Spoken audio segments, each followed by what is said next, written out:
Here's Susan. By the way, college professor teaches mathematics at College of Western Idaho. And she's on the national board. She was. She was. Okay. And she was a state director. Neither one of us are state directors or on the board anymore.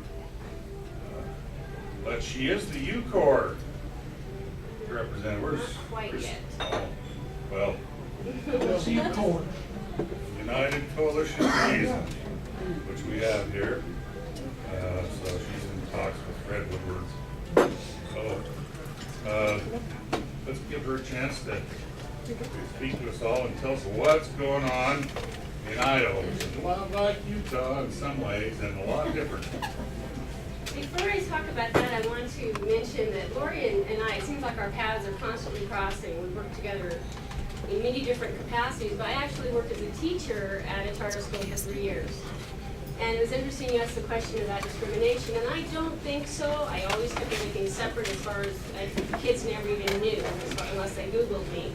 They never would talk about it. But I worked there 3 years teaching math and science to 6th, 7th, and 8th graders. And in 2010, went back to school, assuming I'd have pretty much the same schedule, and had contacted the principal over the summer wondering, well, what was my specific schedule? Is it math first thing or science? I wanted to know my hour-by-hour schedule, and he never got back to me. 2 days before school started, I found out that I was being scheduled to teach history, English, and spelling. And it was like all 7th grade, self-enclosed, instead of like a middle school where I do all the math science and somebody else does the other subjects. 2 days before school, well, I'm not certified to teach anything but math and science. So I quit, and there was a little bit of fiasco. But it's interesting that 2 weeks before that happened, I received a huge packet from one of the parents at the school about religion and how I was wrong. And I never really connected the two because the principal, I don't think he was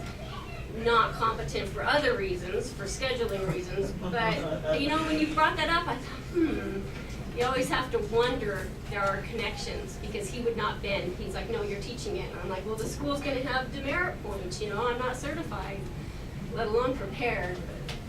You never know if you're being discriminated against because of your atheism. It's hard to hold that there. Okay, so I'm going to back it up, and I'm just going to go through what we've done in Idaho over the last 14, 15 years, just briefly. How much time do we have?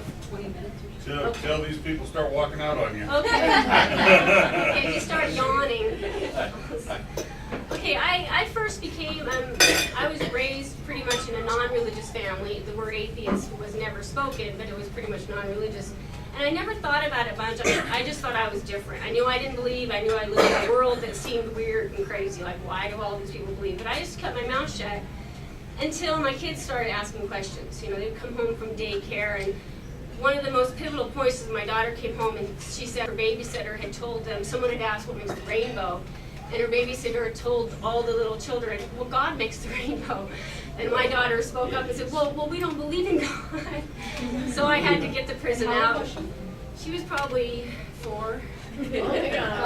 So I got the prism out, and I showed the light through it and made the refracted light of a rainbow, and I showed them that. But then I really got to thinking about it, how I was raised not religious, but kind of in limbo with no answers and kind of lost and not able to defend my lack of belief. So I thought I need to get educated, and that's when I started reading books.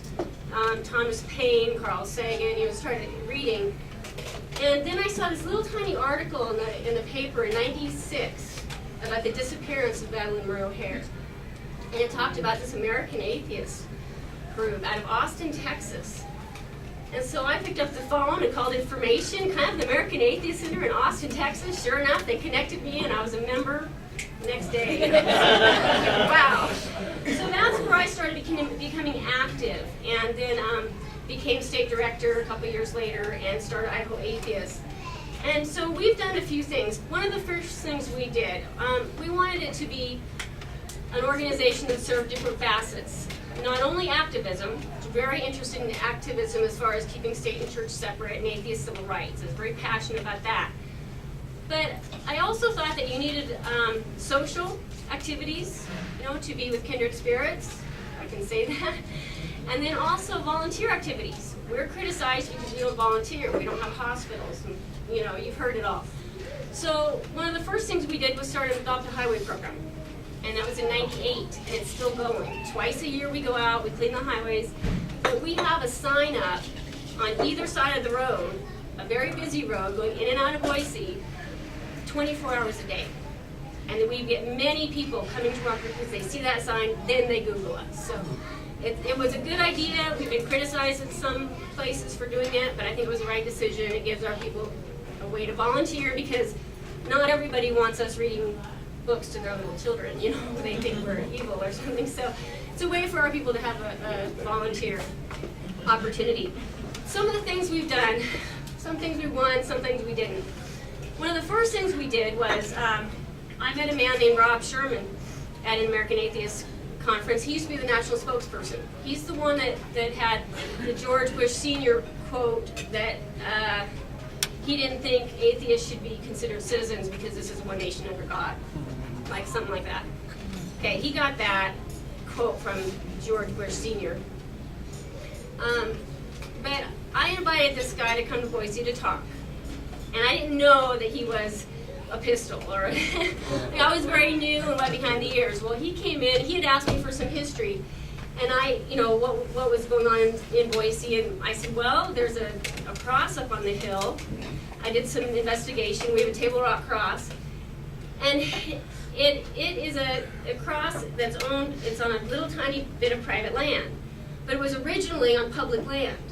And when Eugene, Oregon cross case went through, they had to remove that because it was on public land. So when that went through, the people in Boise thought, we're going to sell a little bit of land, make it private so this huge cross can stay standing over Boise. And so I mentioned that to him. It's lit up. Yeah, it's very bright.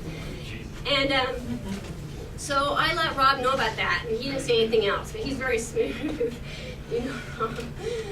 Well, he came to town, and apparently he called the media and told them, said, you better be at this talk. It's going to be, you better be there. So they came, and in his talk, he starts pointing at that cross out the window. We were at the top floor of the BSU Student Union building with windows that showed the cross, and just coincidence. He starts pointing at the cross and saying, that cross ought to come down, and it went haywire. I mean, it just went ballistic from there, and I'm scared to death. I'm just starting out, and before we knew it, we had 10,000 people marching down Capitol. It was like one of these movies where you see people carrying torches, kill the witches or whatever, and save the cross, save the cross. Our infamous Larry Craig was leading the way. Yeah, so a lot of politicians involved. They bust people in. So that didn't really go anywhere. We don't have the money to pursue it. There is a court case there. We have the documents that show it was an illegal land sale. Someone just needs the money and He was just looking perseverance. for restrooms. What? He was just looking for restrooms. Oh, yeah. So anyway, that was our first big to-do, and it's still there. And it still bugs me because it was an illegal land sale. The ACLU had kind of halfway challenged it, but everybody backs off because the public outcry is so huge. Anyway, then we did have the 10 Commandments in one of our parks. And I wrote many, many letters to the city attorney. We had the Humanists of Idaho speaking out, lots of groups speaking out against the 10 Commandments. And I think that helped, but the straw that broke the camel's back there was our friend Fred Phelps. He came to town and said, well, if they have a 10 Commandments, I want my monument in that park.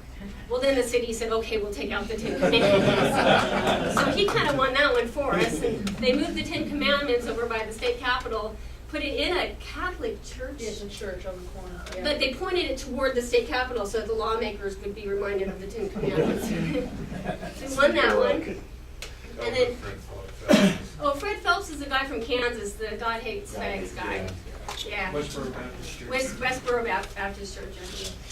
Then we had the Religious Freedom Restoration Act. This came through, I think, around 2000, 2001. It came through a lot of states.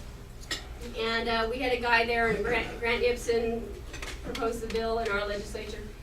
We combined our efforts with other secular groups, including Interfaith Alliance. We worked with all kinds of groups, whether they were religious or not. We raised money and brought Marcy Hamilton there from the Southern Poverty Law Center. Brought her up, and we had meetings. We even got Grant Nipson saying on tape that there was no secular purpose to this law. And in our Constitution, you have to have a secular purpose for our laws. And it still went through, and nothing much has come of it, but if there were court cases, they could maybe use this law to help a religion have an advantage in the courts. So I don't really know where that's gone from here, but it went through the country about 10 years ago, and many states have this. They tried the federal Religious Freedom Restoration Act, and when that didn't work, then they go out to the states individually and get it on their law books. So, okay, then the science standards. I work at the State Department as well, and I was math science coordinator. It's funny how sometimes you're in the right place at the right time. Well, our science standards we were writing, and guess what standard we wanted to have in there as the best explanation for the diversity of life on Earth? Evolution.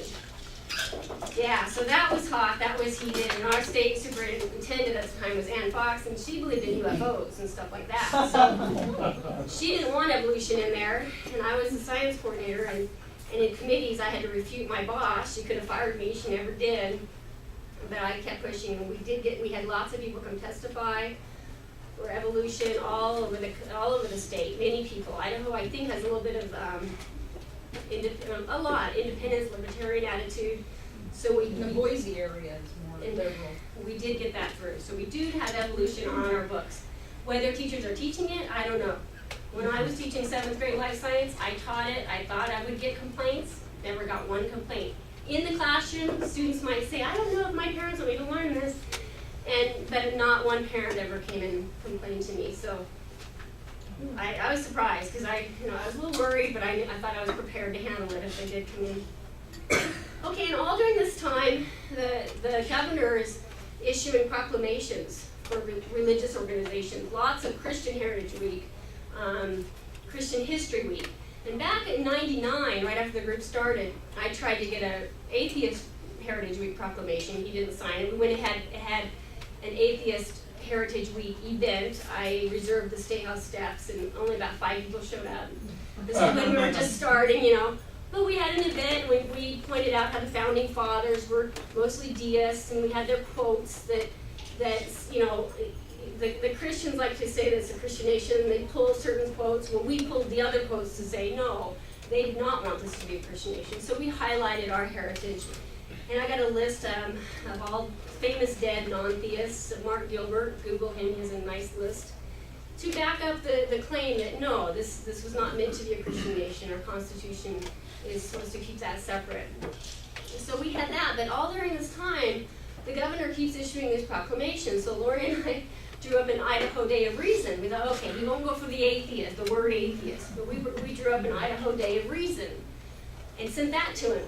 No, wouldn't sign it. So in the meantime, he keeps issuing all these proclamations, and for 6 years, I kept going to the National Day of Prayer event because our State Department is right behind the Capitol.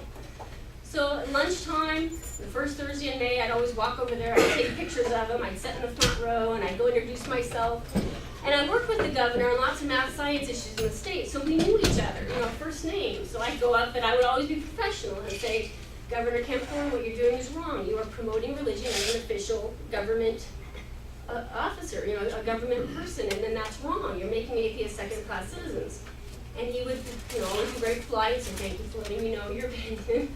But he kept doing it and kept doing it. So one day I was walking by in February of 2005, I thought, what am I going to do? May's coming up, same old thing. And I thought, I wonder if the steps are still available. And this is what I taught for National Day of Prayer coming up. And this is what I taught when I was here in August. I went into depth about how I reserved the steps, and the governor and everyone else tried to push us back off, but it's first come, first served. So we had to sue them for our right to take the steps away, not necessarily from the National Day of Prayer people, but from the government officials that would always come out there and promote religion on that day. So we won that one. We were able to make a stand there. And in the meantime, this is about the time that Lori and I are going to all these American Atheist conventions every year. One year it was in San Diego, and Rich was kind enough to take us across the border to Tijuana. And he took us little naive Idaho girls across the border, but he took care of us. He actually, we found ourselves in kind of a risque place, but he got us out of there quick and made us go home, back to the U.S., got us out of danger, and we were having fun, but he took us home to our hotel, and so he took care of us. So Rich has always kind of took care of us. The last few years, you know, when you run an organization, sometimes there's very few people running it, and sometimes you're doing all the work, just very few people, year after year after year. So we joined forces with other organizations in our community, the Humanists of Idaho, the BSU, Secular Student Alliance, other groups, and we formed Secular Idaho because all the leaders would come together, share information, help each other out. You know, we would just pool our resources, have our solstice picnic together, the booth at the fair. Yeah, and so we just pool our resources. But what was I going to say? Oh, I lost my Steps. Oh, no, what I was going to say is Rich, you know, Rich he's an amazing person, he really is. He suggested we start a Facebook page. So, and he and Lori are like, oh, you know, one more thing. But we met a guy in fall of 2010, and you know, he wanted to get involved. He's a firecracker of a guy, and first thing we said, okay, you want to get involved? Start a Facebook page for us. Well, he did. A year and a half later, we have like 320 people on it, and it's very active. I mean, you can't even hardly keep up. It is so active. People that are on it can testify. It's lots of interesting things. A few fights here and there, we have to calm down, but very passionate people. And that was Rich's idea. Great success. And another idea he was pushing me, like, you got to contact Fred Edwards, you know, this United Coalition Region. So last November I did that, and I've been in contact with Fred all winter, and we are working toward having a Treasure Valley Coalition of Reason. It's not done yet or anything, but we are working toward that. So Rich is full of good ideas. And actually, I want to remind everybody, yesterday is Vargas Fisher's birthday. You all know who he is?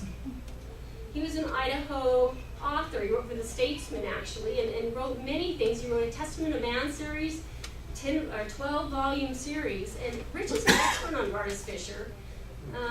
He wrote an article in '97, I think, for the American Atheist magazine.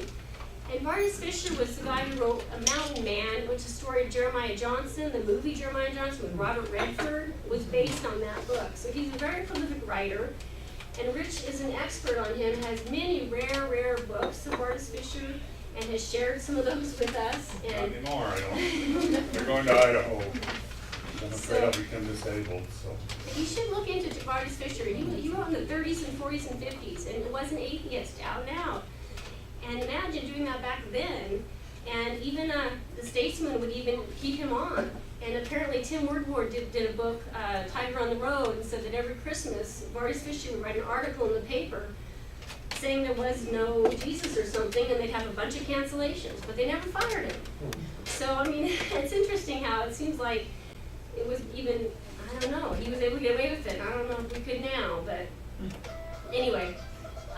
So I guess that's all I have to say is yesterday, happy birthday, Vargas Fisher, and thanks to Rich so much for helping us out through all the years and all of his good ideas.